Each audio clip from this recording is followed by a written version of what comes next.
going to the Final Four. The following is a Learfield presentation of the Oregon Sports Network. And Oregon is going to play in the national championship game. This is Duck Insider. These are good problems to have, right? So much success that you have more than one place to be. Fly-Bray, touchdown, Oregon. Off a dribble, launches, and hits the three. Oregon leads. What a great opportunity it is to be able to play at University of Oregon. I'm just incredibly proud to be a part of something like this. She wants another three. Oh, three in a row.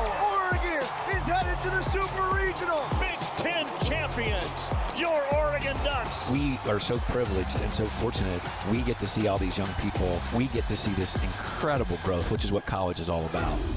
This is Duck Insider on the Oregon Sports Network from Learfield, presented by OnPoint Community Credit Union. People are the point. Now let's go live to the Country Financial Studio to talk Oregon Duck Athletics.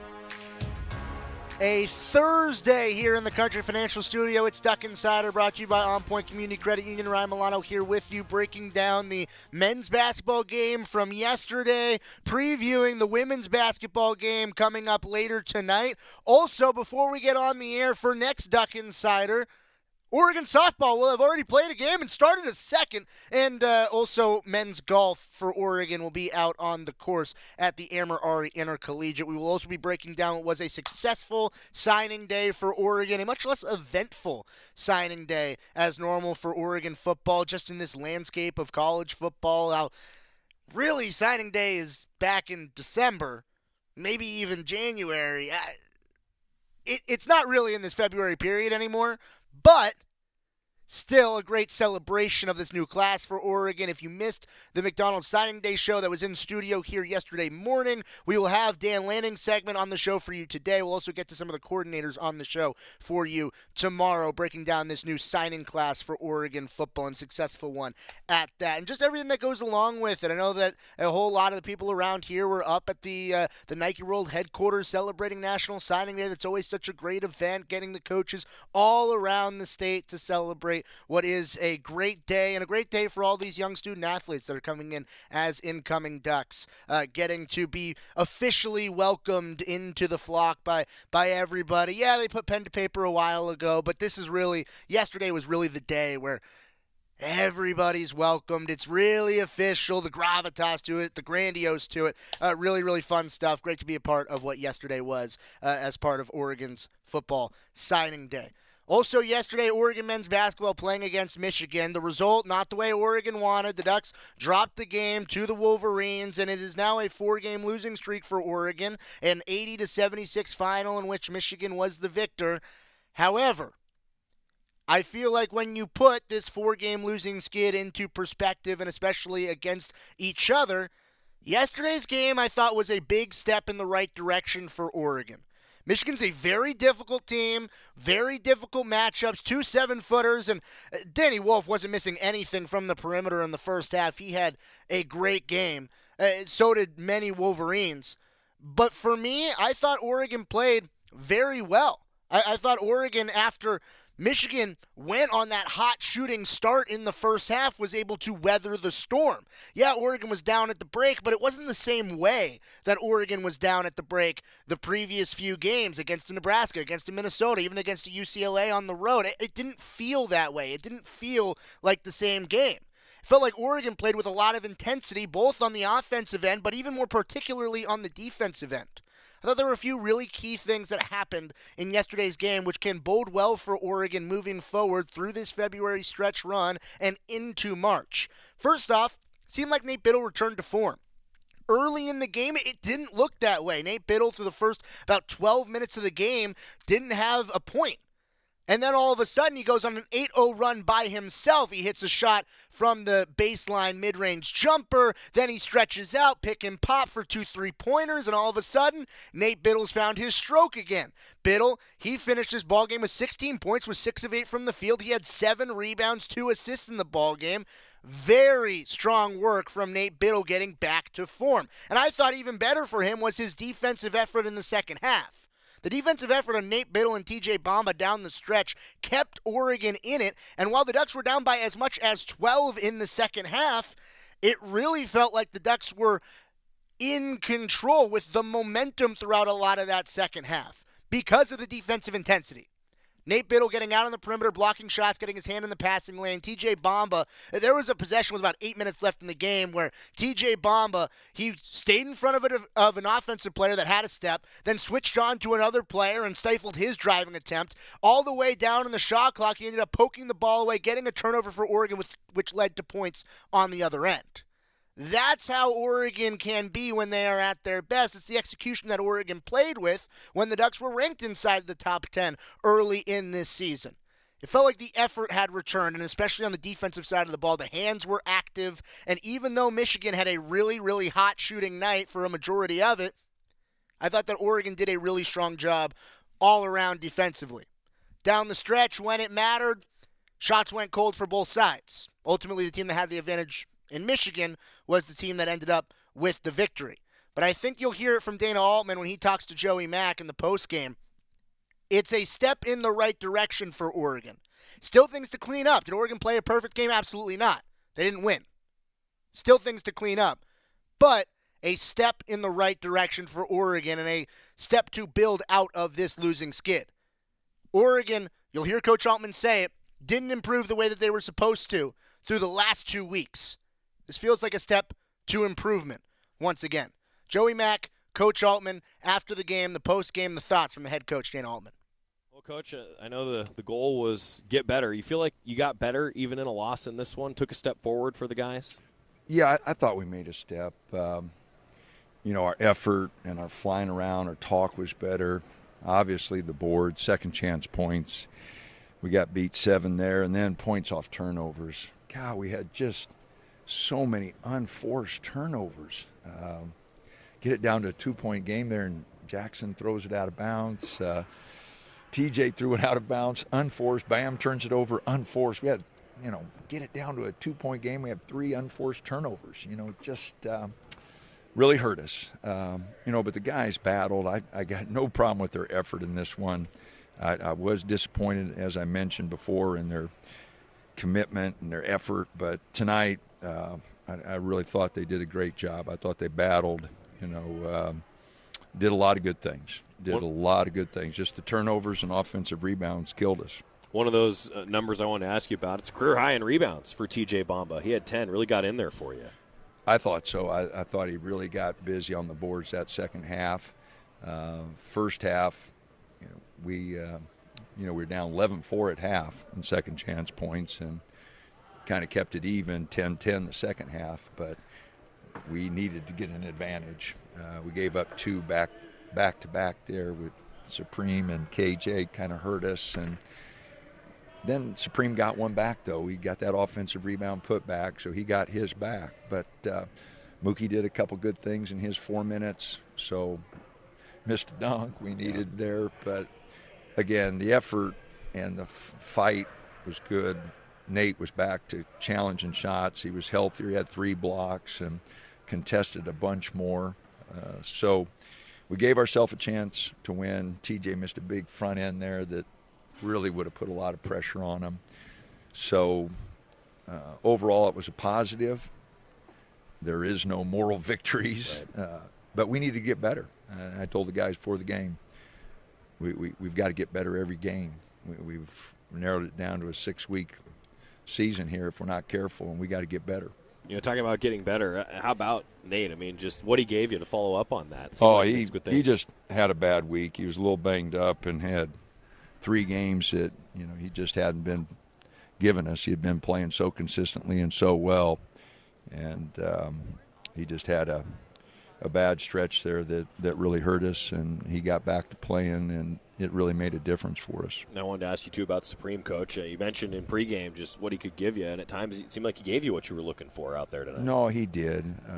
Just disappointed his rebounding, but he's working himself into shape, and he got tired there. I played him 11 minutes that first half and played him too long. He got really tired, and in the second half he lost his bounce a little bit, but he did a great job for us, and he's got to play more. I've got to figure out a way to get him and Nate on the floor a little bit more, and we tried it a couple times tonight, and they hit threes on us. We just I thought it would be good against those two bigs, but we gave up a couple threes with it.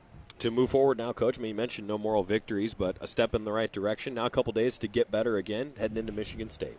Absolutely. No, we've got to take tomorrow and recover a little bit, go over some film, and Friday get ready for Michigan State, and then we got to play our tails off. We got to play better. I know it's redundant, and I know our fans obviously that's something, but our players just need to keep hearing it over and over again that all three facets of the game, we got stagnant, and we didn't improve in a two and a half week period, and it's cost us. And we can turn that around in the next 6 weeks, but we're going to have to really focus, and we're going to have to be a little tougher. Here's to improve. Dana Altman, brought to you by the Willamette Valley Cancer Institute and Research Center. Better cancer care close to home. Some statistics in this ball game. You heard Joey mention the double-double for TJ Bamba. 13 points, 10 rebounds. He was good at the free throw line, 4 of 5, but I thought there were two really critical moments in this game where Oregon could have swung things and ultimately didn't. That missed free throw for TJ Bamba was the front end of a 1-and-1, which could have cut the game to 2 points. That's a big miss. There was also, with about 8 minutes left in the game, an opportunity where it looked like Oregon, with a Michigan player down in the backcourt, would have a chance to cut the lead to 7 with numbers on the offensive end. Whistle's blown, it gets reviewed, it ends up being a flagrant foul on Brandon Angel. And instead of being a 7-point game, it's a 12-point game, which Oregon dug out of the hole. The Ducks had opportunities. You heard Coach mention that they had an opportunity, down 2, to tie the game. Turnover in that spot. Ducks have to be smarter with the basketball in high-leverage situations, that much is clear, but for the most part, I thought this game was where Oregon saw a lot of improvement and a return to form for where Oregon was at the beginning of the season, especially in the balanced scoring effort. It wasn't just Nate Biddle or just Jackson Shellstad or just Brandon Angel or just TJ Bamba. Really, all 5 of the starters for Oregon played really well. Shellstad had 18 points, 4 rebounds, 4 assists. It's a good day for Jackson Shellstad. I mentioned TJ Bamba's double-double. Keyshawn Bartholomew, 15 points, 4 rebounds, 6 assists, and just 1 turnover. I know that's a ratio that Coach Altman is happy with. Brandon Angel, he had 8 points in this ballgame, 4 of 9 from the field, 7 rebounds as well, and took on a really strong defensive challenge, giving up a few inches to Michigan 7-footers. And also Nate Biddle. 16 points, 6 of 8 from the field, 3 of 5 from 3, 7 rebounds, 2 assists. That's a strong day for Nate Biddle, not to mention the spark that he provided on the defensive end. Ultimately, you get the production out of your starters, you're feeling pretty good. Only 6 bench points for Oregon. That's not going to be enough. But I think that there are a lot of positives to come out of this game for the Ducks. As you heard Coach Altman say, no moral victories. You still have to get a win, and it only gets tougher for Oregon because Michigan, a team that hasn't lost on their home floor, still undefeated on their home floor. Oregon's walking into another one on Saturday against Michigan State, who also has not lost on their home floor. The Ducks at home, at least on the women's basketball side of things, they've been good at Matthew Knight Arena, and they're playing tonight against the top 25 team. We'll break that down when we return on Duck Insider on the Oregon Sports Network from Learfield. As a local community credit union founded by teachers, OnPoint is committed to supporting the students and faculty at the University of Oregon. And on game day, we're right there with you, on the field, in the bleachers, and in the classrooms. Drop by our local branch today and discover the many ways OnPoint can help support your financial well-being. OnPoint Community Credit Union. People are the point. Federally insured by NCUA. Equal housing opportunity.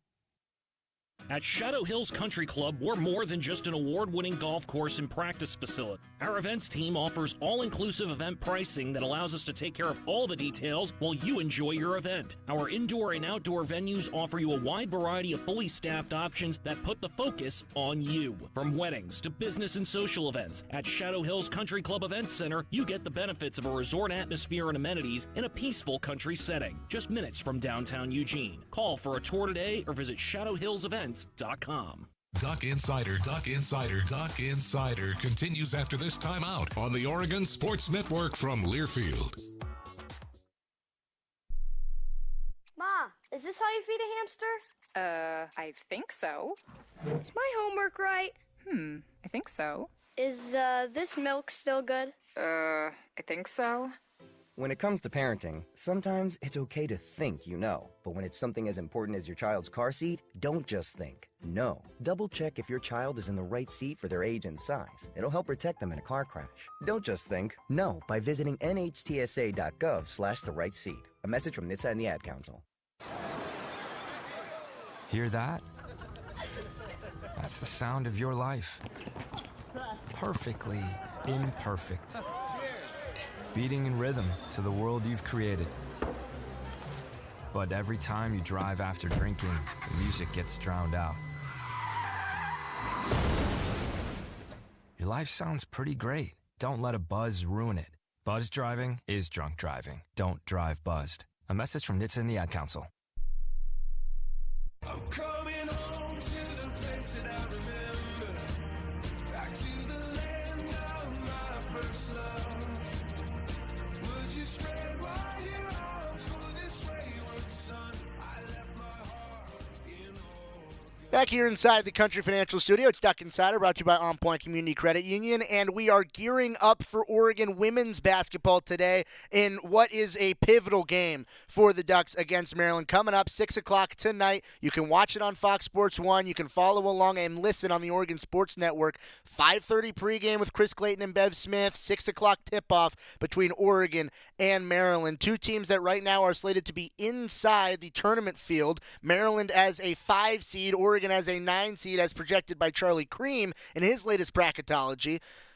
The preview of this game, Oregon, they're playing some good basketball. They've won 4 of 5 and 7 of their last 9. The Ducks lost their most recent game to Michigan on the road. As mentioned in segment 1 with the men, Michigan's a really hard place to play. So is Matthew Knight Arena. Ducks are 13-1 in Matthew Knight Arena, and they're going up against a Maryland team that started the season with a very strong undefeated record, but have skid as of late. 4 of their last 5 have been losses for Maryland. Some injuries coming up with the Terrapins, but they are still a talented team. They took Illinois to the brink, 1-point game in the last game that Maryland played. So it is going to be a difficult, tough-fought matchup, and if it comes down to the wire, Oregon's been successful in what we call clutch games, games that are within 5 points with 5 minutes or less. Oregon has won 6 of those games, including 4 in a row. That's pretty good. The Ducks have played in 8 of them. It's pretty good. Oregon has been good at home. They've been good when it's close, and this is a tight opponent. And as we'll touch on, it's a game that is pivotal for Oregon down the stretch. A few days ago, Kelly Graves, he talked with the media previewing this game, reviewing the road trip against Michigan, but really where Oregon needs to be in preparation for this stretch run of Big Ten play. Kelly Graves previewing this game, talking to the media. So how are you classifying this last road trip with the team? What's the messaging kind of been from that? Good, bad, and ugly. There you go. It wasn't all that fun of a trip. This was really cold and stuff. Then it was very good. The night we played Michigan State, and then very ugly the night we played Michigan. I think most of the time you'd feel pretty good about getting a split on the road against those two teams, but when you win the first one, you get a little bit greedy. And, I didn't do a good job of preparing our kids for the game. And then we didn't do a good job offensively or defensively. The energy wasn't there. The same focus and intensity wasn't there. And it just happens. It happens. It's not a good excuse. But it's just kind of a perfect storm. They were hungry. They needed the game. And they played like it. And we just didn't. And then also, listen, it was our third road trip. I think it caught up to us a little bit. It was technically a 9 a.m. start, our time, noon there. You put all those things together. I'm not going to say that that's the reason why, but I think it was just a combination of lots of things. So to answer your question, feel real good. Let's take the positive. Feel real good about that Michigan State win. Do you think this team might have needed something like that just as a reminder that any other team could show up like that, and if you're not bringing it? Did we need it? I think they're smart enough to understand that happens. No, I don't think we needed it, but now that it's happened, let's learn a lesson from it. Yeah, on any given night, man, this is a tough conference, and especially on their home floor, you got to bring it. and we just didn't have it that day. What do you see from Maryland in this matchup? They're a team that's kind of been scuffling a little bit more than they had early on in the season. Yeah, they've had some injuries, and it's kind of hurt them. My guess is we're going to see their absolute best, because they've, I think maybe lost 3 out of 4, 4 out of 5, so they're coming in, questioning themselves. But Brenda's a great coach. She has great players, and they're going to find a way. So I've already told our team that we've got to be at our best to be able to match them. So this is an important game for us, no doubt. I think we're tied in the standings with them and like 9 other teams. So, we've got something to play for. We're only a game out of the 4 spot. We're tied for that last bye spot. So we've got some great things to play for. We need to play like it this week. You mentioned on the post-game radio that you want to try to find Katie more minutes, and kind of the way she played in the last game sort of looked like she maybe deserves that. Why now is it important to try to get her more minutes? Well, we used her a little bit earlier than normal against Michigan because she is our best player in transition, and I just thought we needed something to snap us out of just a lumpty-dumpty play. We just weren't pushing it, we weren't attacking, and that's one thing she can do. You take the good with the bad. Maybe she's not as good a defender as our other guards. That's where we've kind of hung our hat on defense. But in that particular game, we needed her to go. So it's one of those things. We've just got a lot of pretty good players. There's not a ton of separation, and it's really hard continuity-wise to play 12 or 13 players. It's just really hard. And so unfortunately, on some nights, some players are going to get left out. But Katie's a really good player. She is the future. We know that. I think she understands that. And she's working hard to, make my job harder and give her more minutes. What's the status of Eliza? We see her over here doing some things, but handing a wrap. Yeah, we hope to have her on Thursday. It's questionable when you still have that on your hand and 2 days before the game. Nani was out as well. She's, I don't know what she's got exactly. So we were down some bodies, and unfortunately that happens this time of year. Some injuries and kids get sick. I reiterated today the fact that got to take care of themselves. Eat right, sleep right, take care of business in the classroom, do those kind of things because we need healthy bodies. And again, believe it or not, we go to a really cold area and then we come back. This is balmy warm here in Eugene. Right, Chris? And so, again, the time change, the being on the road, it's tough this time of year. So that's why we really have to take care of ourselves, the old guy included. So neither of those are expected to be long-term, though, Eliza and Nani? This one I think we don't know yet. Yeah. Nani's, she's got the flu. So stay away from her. With Nani, obviously a big day on Sunday for her family. Just quick turnaround between the 2 games. Just any plans with the team kind of for, I guess, watching the Super Bowl and everything? Oh, I think the last thing the team's going to want to see after the game is more time here, or maybe even more time with each other. I don't know what everybody's plans are for the Super Bowl. I wish Nani could do both. She told me a couple weeks ago that she's all in for the basketball. As a dad, right, I would almost think, you can't really miss when your husband's playing in the Super Bowl. But, for all intents and purposes, this is her last season. She's got a chance to play the number 1 team in the country. She's all in. So, yeah, big day. Wouldn't it be nice if both the Ducks and the Chiefs won on Sunday? That's what we want to happen. The team has kind of won a lot of different ways. There's been games that you've been down big in the first half and then come back in the second half. The Michigan State win, you guys got ahead early and were able to kind of maintain that win. Just when it comes to, you talk about all of the things that affect you at this point in the season, do you feel like that might lead to a little bit of inconsistency? And which ways, obviously you'd like to be ahead and stay ahead in every game, but what would you prefer? What's the best way for this team to kind of put themselves in the best positions to win? Yeah, jump on them early and stay on them the whole game. It's just when they're playing at home, you're playing a really good team like Michigan State. You got to expect a run. We may have late in the game kind of played not to lose instead of playing to win. But again, we're 5-0 in close games, in games decided by 4 or fewer. So I think our team I don't know which I prefer, but I don't think close games are really facing these guys. I think they think that, hey, we're going to win this game, and we've done it at the defensive ends where we're making the key stops. But selfishly, and I've been in a lot of games where you jump on them early and you build on it throughout the game. I don't know for the type of team that can do that consistently for 40 minutes, but we'll see. Good question, though. I was going to ask you about Philly and just the 4 years here. I mean, that's strangely kind of rare these days for a player to stay at the same place. Can you speak to just what her commitment to Oregon has meant? And obviously with a lot of players that she came in with taking off, she's been one of those very few through lines. Yeah, which I think says something about her and her character. Not that the players that leave are bad characters. I'm not saying that. But she made a commitment here. And quite frankly, we made a commitment to her. She wasn't like she was a top 5 kid and everybody in the world was recruiting her, took a chance on her. And, and it's really paid off. She's represented our university so well, the program. She's continued to get better. But most importantly, did you ever talk to her when she was a freshman? Yeah, we got a little bit of her, I think. Yeah, and she probably didn't have a lot to say. Didn't have a lot to say, and not a ton of confidence. And just to see who she is now as a person, more than a basketball player, is what I'm most proud of.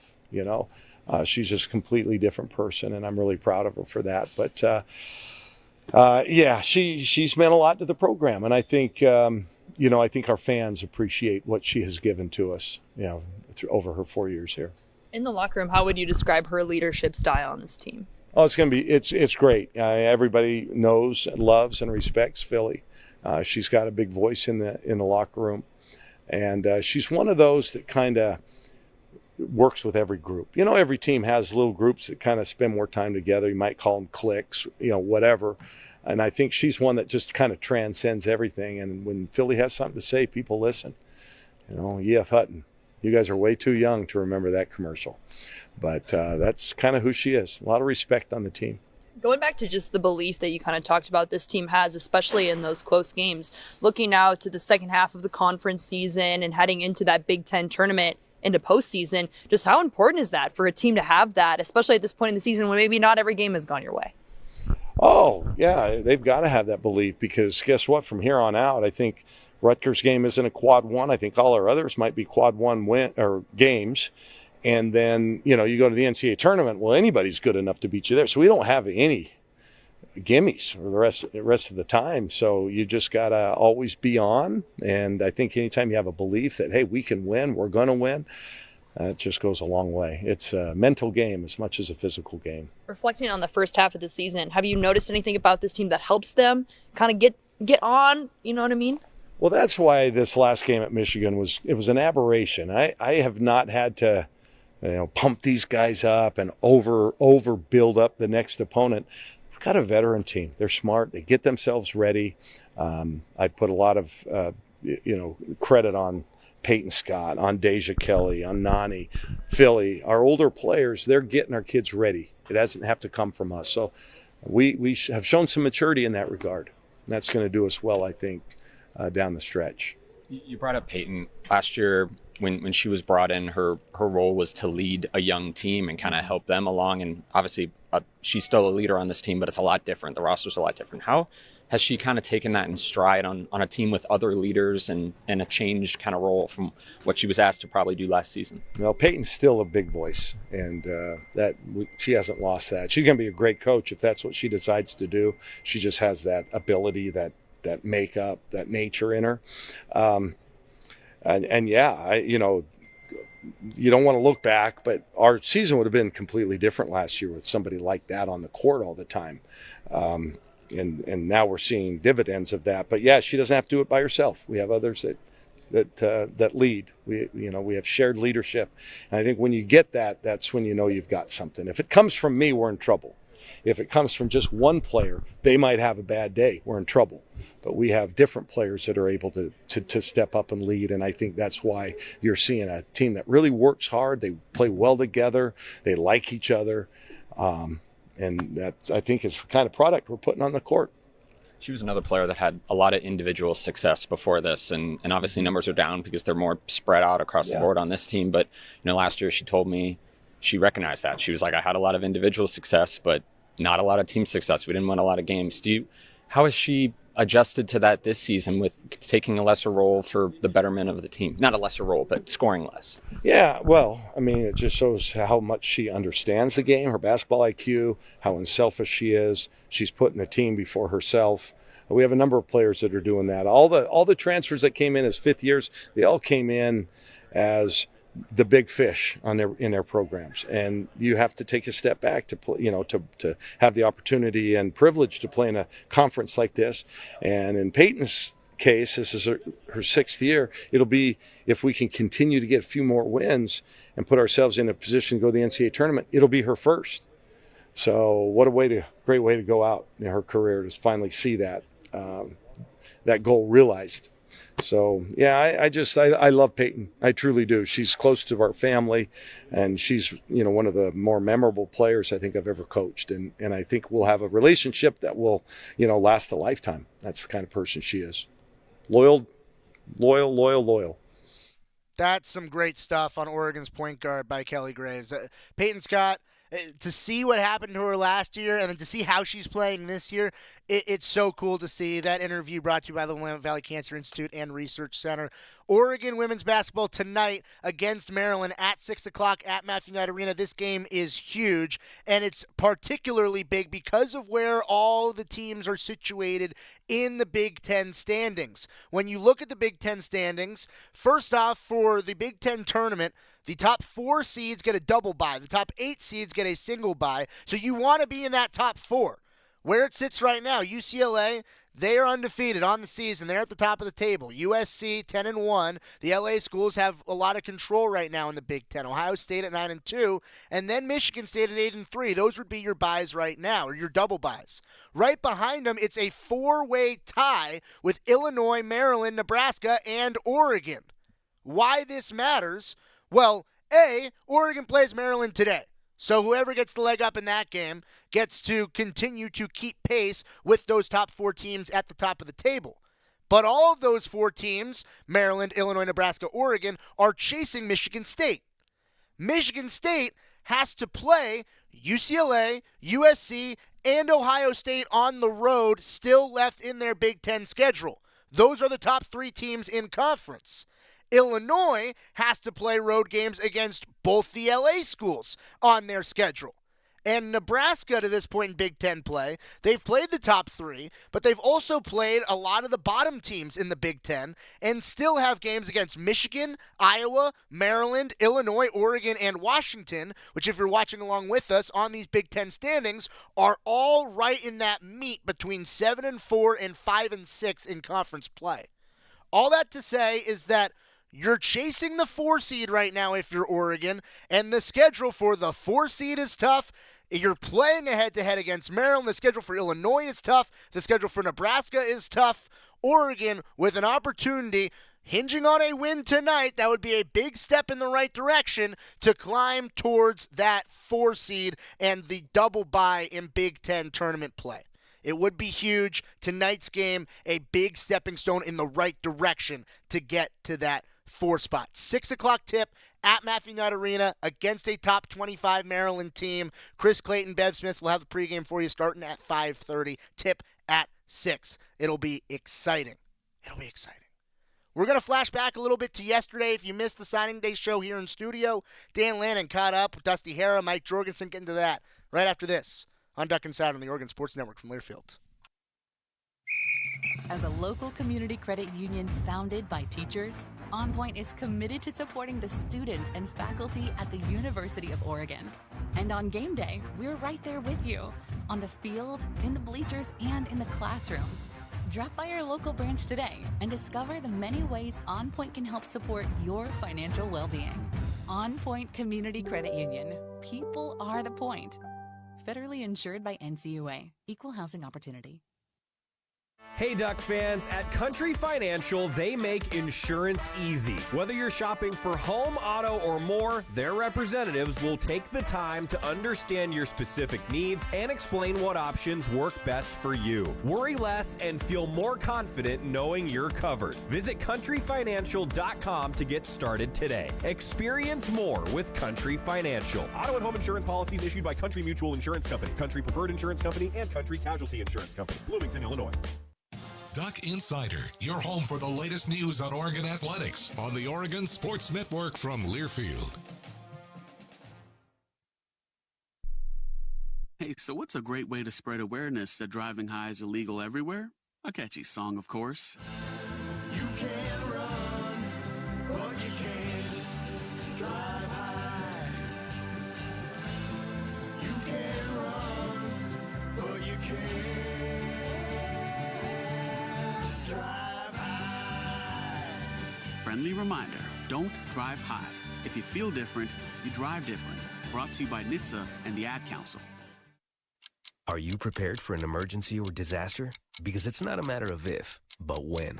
Don't find yourself saying, when the storm rolls in, my time to find a pet-friendly evacuation center will have run out. The scorching heat wave will leave me powerless to cool my insulin. I'll face a hurricane without meds. Now that's a tough pill to swallow. Let's prepare so we all have a better story to tell. Get started at ready.gov/older adults. Brought to you by FEMA and the Ad Council. You know you make me wanna kick my heels up and throw my hands up and throw my head back and come on now, don't forget to say you will. Back here on Duck Insider in the Country Financial Studio, Ryan Milano with you. Yesterday we had our Oregon football signing days show, and we got to catch up with Dan Lanning, Dusty Hara, Mike Jorgensen, running through this recruiting class for Oregon that just went through. Put pen to paper a while ago, but signing day was yesterday, and we got to catch up with Coach, what he's doing over his offseason, his excitement about the class, the conversation with Dan Lanning. Well, now we got the head coach, and we're not going to keep him waiting. Coach Dan Lanning, how's it going, Coach? Doing good. How are you guys? Doing fantastic. This is the day that not a lot of fireworks today because everybody was signed, sealed, and delivered back in December. But what does it feel like to kind of go through this process again? Marshall talked to us a lot about, year one, you guys were basically treading water, trying to explain what Oregon football is under your guidance. Now that you've gone through this a few times, how does it feel to go through these signing days in this signing period? Yeah, it's fun. It's always great to be able to add, high quality people that are also high quality players to your program. But early on, we were certainly talking about a vision that we had. Right now, it's kind of proofs in the pudding. Right, this is what you're going to be able to do when you come here, compete with the best of the best, and play for some of the best of the best, and become the best version of yourself. So it's fun to see it come to fruition. Before we get kind of some summary from you on some of the players in the top deal positions, talk about Marshall, if you would, his importance. Yeah. He does so much, even just outside of recruiting, doesn't he? Yeah, and there's so many people that support Marshall, and Marshall will be the first one to tell you it's the people that he has around him that makes his job special. But, he's our chief of staff, so he wears a lot of hats, right? And he's probably the guy that I lean on the most when it comes to decisions throughout the program, regardless if it's just recruiting, but also personnel, our staff, vision, messaging. He helps me out a ton, and he's an unbelievable person, but takes a lot of pride in what he does and sees it from the proper lens. One thing that everybody has mentioned is you guys, in your evaluation, you want to find guys that love football. Right. How do you go about finding that competitive streak and finding out that love of football? Because you walk into a high school, and a lot of times the coach is going to tell you, this guy loves football. The player's going to tell you he loves football. How do you truly find that out in guys? Yeah, I think you got to dig a little deeper, right? One, more maybe than just football, is what's their competitive spirit, right? So we're always going to try to find something that's going to allow us to compete with a kid, whether you're playing, tic-tac-toe or checkers, whatever that might be, you're going to find something that can give you that, an advantage, an idea. How does this guy compete, right? And then you dig into the details, right? What is this guy's habits away from the field? Do they want to be a guy that can really compete for championships? Because guess what? Champions have championship habits. So you try to peel back the layers and understand that everybody has a different voice in this, and they might say the right things, but you got to be able to read through it and see the tea leaves and be able to identify what you're looking for. Talk about, if you would, Coach, just the strategies you guys take each year. And I know probably the strategy of who you target, positions you target, is fluid because you just don't know from year to year what you're going to have and what you're not going to have. So talk about that a little bit, of how you adjust on the run. Well, I think the one thing that's changed is the standard to play at Oregon's higher now than it was, 3 years ago, right? So we're always looking to improve, right? We're not looking to get the same. So the standard of play has gone up here, and that means the caliber of athlete that we're trying to target to play for us has gone up. And it starts there, right? Not lowering your standard and making sure that you're going to get guys that you feel like give you a competitive edge when you step out there on the football field. So that adjusts. And then what you look for is the game change, right? Recruiting the position of linebacker has changed today compared to, what it was 10 years ago. And you look at like some of the guys that have had a lot of success for us here, Jeff Bossa, Bryce Betcher, some of these guys that have come to us, a lot of them were safeties when they first came out of high school, and they grew into that position. So, that's a great example of how the game changes, and you have to adapt to times as they change. This roster and building it and turning it over a lot of it is recruiting high school kids. Everybody wants to talk about the portal, but it is building and growing athletes as they come up. You mentioned we want to go and get the best. When you have a line of guys that are all the best, how do you get that competitiveness to come out and see that separation from freshmen all the way up to when they're playing as sophomores, juniors, seniors? Yeah. It is. You dig it. We call it recruiting, but it's really about relationships. I think it all starts there, right? And you could have a special connection, and not everybody's a fit, right? Yeah. Not everybody's a fit for us, and we're not a fit for everybody. So you try to find the people that the most things are going to coincide, and it's going to make sense that it's a symbiotic relationship where it's like we're going to help you grow, and you're going to grow. You're going to help us grow as a team. And when you find guys that fit, that mold, I think it makes it really easy to identify, and then you want to go out there and battle for the best. And how do you do that? Like I said, proof's in the pudding. You got to make sure that you're showing a product that's going to make these guys get better. Is there a sense of pride with the amount of retention that you guys have with your guys' roster, and there's not people walking out the door? Yeah, I think that's maybe one of the most important things. Is as valuable as it is to go get great players to come join your program, it's more important to be able to develop and grow them. Yeah. And if you've seen our team over time, you've noticed the portal's become smaller and smaller piece of our development and our growth as a team. And high school recruiting has become really big and continue to be really big. But, again, the ability to retain great players, that's just as important as anything else you do. You've been doing this long enough that a lot of things have changed. And I can throw out NIL, the portal, various things like that kind of jump out obviously. What are the 2 or 3 things, if you can think of, that have changed the most for you since you have become a coach, the programs you've been at, obviously all the different things that have changed with college football? Yeah, I think the biggest besides thing, VHS tape, yeah. by the way. The game's changed a lot, but I would just say more than anything, there's more power that belongs to the player now, right? And I think that reveals character. It reveals the real identity of your program as well, right? Guys aren't going to be here if they don't feel like they enjoy being here. They're being developed and they're taken care of, right? That's all part of college football now, and your ability to adapt as a coach is really important, but you can't coach guys the way that a lot of people have coached in the past, and I think if you coach them the right way, they want to be here. They want to be a part of that. If you don't, sometimes that's revealed, and guys leave, right? And then, sometimes there is transition. That might be the right thing for certain players, to go find new life somewhere else. But we've been really fortunate to be able to keep the guys we had, and as coaches, I think we've done a really good job of adapting. We got an unbelievable staff that realizes coaching today is different than it was, coaching 15 years ago. And if you can continue to adapt, show how you have value for the players, they want to be a part of that. Coach Dan Lanning with us on the National Signing Day show presented by McDonald's. This class is regarded as one of the top classes in the country by the recruiting services. The fans are really excited about it. What's exciting you about this recruiting class of high school football players coming to B-Ducks? Yeah, you said it. They're really talented players. They all came from different places, right? Certainly there's a good amount from the West Coast, but we will travel across the nation to find the right guys. I think they all came here with the right mindset, and now I'm just excited to get to work with them, right? They've been doing some work in the weight room already. Some of the guys that are here, we still have a few that will be joining us later on, but the build now, right?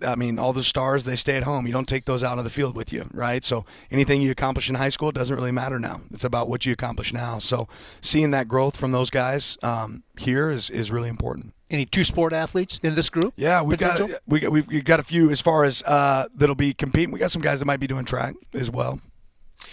When you look at recruiting guys, does that two-sport athlete mean something to you? Is that an identifier for you guys to see guys that compete in multiple sports? We certainly love it, right? And obviously we've had some success with guys, here that we're able to do it, right? Whether it's, Bryce Petcher is a great example, or if you think of the 4x1 team a few years ago that was all football players, right, here running track. So we love having guys that can play multiple sports. But, some places are different when it comes to that and their ability to do it at high schools.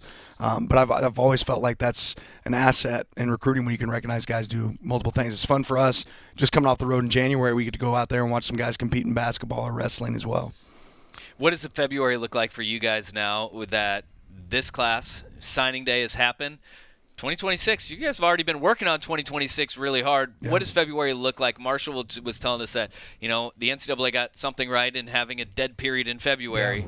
But what does it look like for you guys moving forward? Well, taking advantage of that dead period, right? Yeah. One, for our coaches, they've been kind of working nonstop since July, and the recruiting never stops. You're still going to have those phone calls and those conversations, but give them an opportunity to be around their families, right? Because we talk about, building championships. So I also want to have championship fathers and husbands on our staff. So giving them a chance to be able to spend some time with their family, and then pour into the guys that are here. A lot of us have been gone the entire month of January. So getting to be around the players that we have on our team now, continue to develop those relationships and grow those guys. A lot to like about both sides of the ball, offense, defense. Yeah. But the story about Toby Hastrup, talk about that a little bit, if you will, because that gets me excited. I think gets a lot of people excited. He's a legitimate, big-time potential player. Yeah, he's got an unbelievable amount of talent. He's one of the guys that's not here yet that we're really excited to get here post-spring. But obviously unbelievable talent that I think is just becoming a fraction of the player that he's going to be. If you see him in person, you're going to say, okay, that guy looks like a football player. But he's a baby deer when it comes to experience. He hasn't been doing it as long, and obviously coming from different parts of the country and chasing a dream, to be able to play football and coming on late. So I think that's credit to Coach Samples, credit to, several of the coaches on our staff, staying in the thick of things and continuing to evaluate throughout the senior year and identifying a guy like Toby that can help us out. As these guys are coming in, there was a group that went out. Senior Bowl down in Mobile, well represented by the Oregon Ducks. Can you kind of put into words what those guys meant to you starting your career and to see them all shine down in Mobile, Alabama? Yeah, they all did great. And I don't know if there was another team that had 6 guys competing in that game, but I feel like we probably had as many as any team, competing down there, but they did an unbelievable job. And we're so grateful for the time that they gave us. And it's fun when you talk about those guys. Some of those guys had a decision, do I come back or not? What's the future look like? And, I think all of them, appreciated the opportunity to come back, get better at football, spend time with their teammates, and they've all performed really well. So now our goal is to see how high every one of those guys can get drafted. And unbelievable humans that are also great football players that some NFL team is going to be really lucky to have. Well, you mentioned being championship fathers. Men's Day, I saw on I Twitter. Saw that too, Men's Day happened. Men's Day was a success. It was a success. It was a success. Yeah, we. Any winners? Declared winners? Who do you think? I'm going to compete in everything we do. So, we started off the day. I had a meeting up here. So, Sophia, we sent her on a little women's trip. So, she left. So, I was in charge of the boys. But I had a meeting up here. Once I got done with that, got the boys ready. We went and ate breakfast, and then the competition started. So, I think we started off with laser tag, dominated. Then we had putt-putt. I won by a lot of strokes. Then we finished off with bowling, and I didn't realize – I'm not good at bowling, but I was a lot better than them. So, so it's fun. No, it was a good day, and finished off with some. They wanted to show me anime, which I've never paid attention to anime, and we gave it a shot. It's not my cup of tea. So then I introduced them to Dirty Harry that night. So that was they enjoyed it. Now the key to showing the kids Dirty Harry is. Well, Mom Sophia was gone. Being on yeah, the Mom was women's gone. trip. That's how Dirty Harry happens right there. Yeah, Mom was gone. So we were able to get, Hey, that's a good pivot out of anime. My son is 8. He's tried the same thing. I'm out on it too. Yeah. Dirty Harry. I'm going to keep that one. Yeah, hold on to it. 8, you probably need to wait a little bit, but soon. Coach Lanning, congratulations. Another phenomenal class, and thank you for your time, man. Yeah, thank you guys. Have a good one. That's Coach Lanning talking about the signing day class. Dusty Hare and Mike Jorgensen there with him yesterday to break it down. We have Will Stein, we have Tosh Lupoy, we have Marshall Malco, all that broke down the signing day class yesterday. It's live on Oregon football social channels. It's on the Go Ducks YouTube channel. There are a lot of ways that you can watch the signing day content from yesterday. We got to get to another timeout. When we come back, spring sports are in full swing. By the time we take air tomorrow, literally full swing. Oregon softball will be swinging bats. Oregon golf on the men's side will be out on the course. We're talking about it when we return after this on the Oregon Sports Network from Learfield. Dear winter, Toyota can't get enough of you because Toyota's got 25 vehicles with available all-wheel drive and four-wheel drive. And that's more than any other auto brand. So you bring the action and we'll bring the traction. Always Toyota. Toyota, let's go places. Based on manufacturer's websites as of 10/20/24. As a local community credit union founded by teachers, OnPoint is committed to supporting the students and faculty at the University of Oregon. And on game day, we're right there with you, on the field, in the bleachers, and in the classrooms. Drop by our local branch today and discover the many ways OnPoint can help support your financial well-being. OnPoint Community Credit Union. People are the point. Federally insured by NCUA. Equal housing opportunity. Dear winter, Toyota can't get enough of you because Toyota's got 25 vehicles with available all-wheel drive and four-wheel drive. And that's more than any other auto brand. So you bring the action and we'll bring the traction. Always Toyota. Toyota, let's go places. Based on manufacturer's websites as of 10/20/24. This is Duck Insider. Duck Insider on the Oregon Sports Network from Learfield.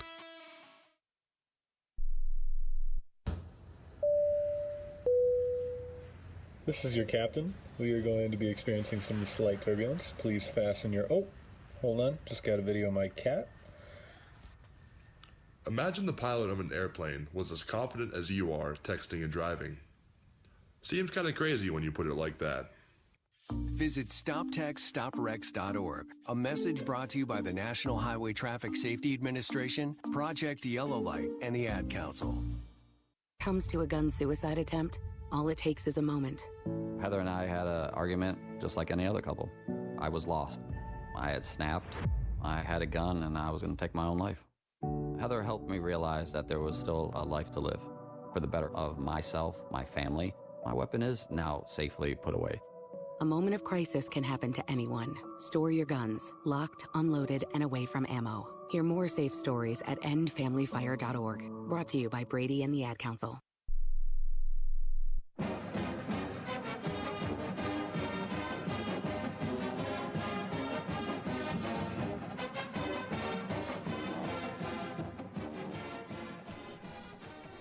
Back live in the Country Financial Studio, Duck Insider brought to you by OnPoint Community Credit Union. I think it's official at this point. Spring season is here. We've been talking about it all week. We've been talking about it all month. But spring season really is here because men's golf is about to get out on the course for the Amor-Ari Intercollegiate. They start their season in Hawaii starting today for Casey Martin's club. Oregon will be part of a 20-team field that features 6 top 10 teams and 13 teams that are either ranked or receiving votes in the coaches' poll. So it's a stacked field in the opening spring match for Oregon's golf at the Amor-Ari Intercollegiate in Hawaii. Starting today, we'll have some results for you on the show tomorrow, as well as some results for Oregon softball, because the Ducks on the softball diamond will start tomorrow as well. Early in the morning, 10 a.m., their first pitch of the season against Buffalo at the UNLV Desert Classic. It's a doubleheader tomorrow, so Buffalo at 10 a.m., and then at 12:30, it'll be Southern Utah playing against Oregon. We will have live updates of that Southern Utah game and breakdowns of the game against Buffalo coming up on tomorrow's show as well. Coach Lombardi, as well as a few players, Kyle Lushar, Stacey Chambers, got to talk to the media. We will try to get those for you on the show tomorrow, but with this crossover season, there's so much going on, we might just not have time for it. It is currently up on the Go Ducks YouTube channel. You can go check it out there to get acquainted with Oregon softball before they start in T-minus about 20 hours from now. Yeah, it's going to be a lot of fun to start off Oregon softball season. It's going to be a big day tomorrow. It's going to be a big night tonight. Continuing to preview that game coming up on the women's basketball side when we return after this on Duck Insider on the Oregon Sports Network from Learfield. Hey Duck fans, at Country Financial, they make insurance easy. Whether you're shopping for home, auto, or more, their representatives will take the time to understand your specific needs and explain what options work best for you. Worry less and feel more confident knowing you're covered. Visit countryfinancial.com to get started today. Experience more with Country Financial. Auto and home insurance policies issued by Country Mutual Insurance Company, Country Preferred Insurance Company, and Country Casualty Insurance Company, Bloomington, Illinois. As a local community credit union founded by teachers, OnPoint is committed to supporting the students and faculty at the University of Oregon. And on game day, we're right there with you, on the field, in the bleachers, and in the classrooms. Drop by our local branch today and discover the many ways OnPoint can help support your financial well-being. OnPoint Community Credit Union. People are the point. Federally insured by NCUA. Equal housing opportunity. Your daily dose of Oregon athletics. This is Duck Insider from Learfield. You say you never give in to a meltdown and never fill your feed with kid photos. You say you'd never put a pacifier in your mouth to clean it and never let them run wild through the grocery store. So when you say you'd never let them get into a car without you there, no, it can happen. 1 in 4 hot car deaths happen when a kid gets into an unlocked car and can't get out. Never happens. Before you leave the car, always stop, look, lock. Brought to you by NHTSA and the Ad Council. The possibility of lung cancer can be pretty scary, especially if you're one of approximately 8 million current or former smokers at high risk. That's why SaveByTheScan.org wants you to know that now there's a breakthrough low-dose CT scan that can detect lung cancer early, and it only takes 60 seconds. You stop smoking, now start screening. For an easy quiz to see if you're eligible, visit SaveByTheScan.org. It could save your life. SaveByTheScan.org is brought to you by the American Lung Association's Lung Force Initiative and the Ad Council. I want you to know. I said I want you to know right now. You've been good to me, baby. Better than I've been to myself. Closing out Duck Insider here in the Country Financial Studio, getting you prepared for Oregon women's basketball tonight against Maryland at 6 o'clock. You should be at Matthew Knight Arena. It is a huge game. We need you to be at Matthew Knight Arena and create the same home atmosphere and environment that has carried Oregon to a 13-1 home record to this point in the season. If you can't get to Matthew Knight Arena, it will be televised on Fox Sports 1. But I don't need to tell you that because you'll be at Matthew Knight Arena. Also, what's happening coming up tomorrow, it is going to be a packed day in Oregon athletics, both before and after Duck Insider. We will try to break it all down for you on the show, but ultimately, there's just so much going on that we might not have a chance to. Men's golf will be out on the course of the Amarillo Intercollegiate. Softball will have their doubleheader, but also it'll be the start of Oregon lacrosse season at 5 o'clock at Pape Field against Butler coming up tomorrow. There are some player interviews on the Go Ducks YouTube channel. You can get to those on the Go Ducks YouTube channel if you want to watch those. Also, men's tennis tomorrow at the same time, 5 o'clock, will be at the Student Tennis Center. A lot going on. It's going to be a great day. Go Ducks. I'm a pretty great multitasker. I can wash dishes and do laundry. I can roller skate while walking my dog. I can even order lunch while doing my homework. But I can't use my phone while driving.